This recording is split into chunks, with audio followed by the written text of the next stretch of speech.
Hey, you may know me as On Air Kristen on social media, but today let's focus on calling me Pizza Lover because we are in my hometown of Lower Borough at Gus Franco's with the pizza legend himself, the owner, operator, Patrick, and we need to talk about this because your name's Patrick, but the pizza name, Gus Franco's. Yes. How did we come about this? So I have two sons, August and Francis. When we were thinking about doing this on a professional level, we started thinking of names, and a lot of the names that we came up with were trash. And I love my kids more than I love pizza. So it just made sense. We called them Gus and Franco as nicknames.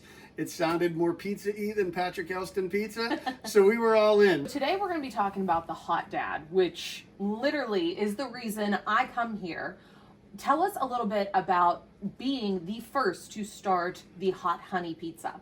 Again, I'm not 100% sure if I'm the first to start it in the Pittsburgh area. There was a couple guys that were early in the game, but I know that I was inspired by some places out of Brooklyn, New York, that were doing a similar type of pizza. So we've been making that pizza and selling it since 2017, and nothing has changed on there. Same sopressata and same Mike's Hot Honey. We're really proud of it. We call this building the House the Hot Dad built. So right now I'm laying on the sopressata that we shave here in-house. It's nice and thin, and I layer that as well on here as I can to get some good coverage all over the entire pizza. Because it's the star of the show. There's two stars. There's this and the Mike's Hot Honey that gets put on after the bake of it. So this is going to go on and crisp up a little bit and let that fat kind of melt out of there and get nice and good. A little bit of good Parmesan on top, and we have a little bit of Sicilian oregano that I sprinkle right on top of the pizza before I launch it.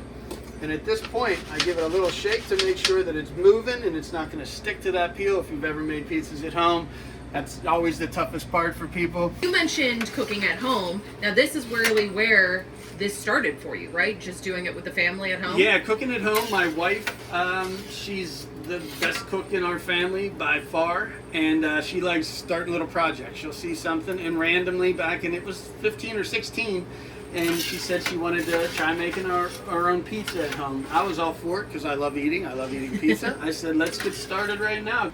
The final touch is cutting it and then putting the Mike's Hot Honey directly on top of the pizza.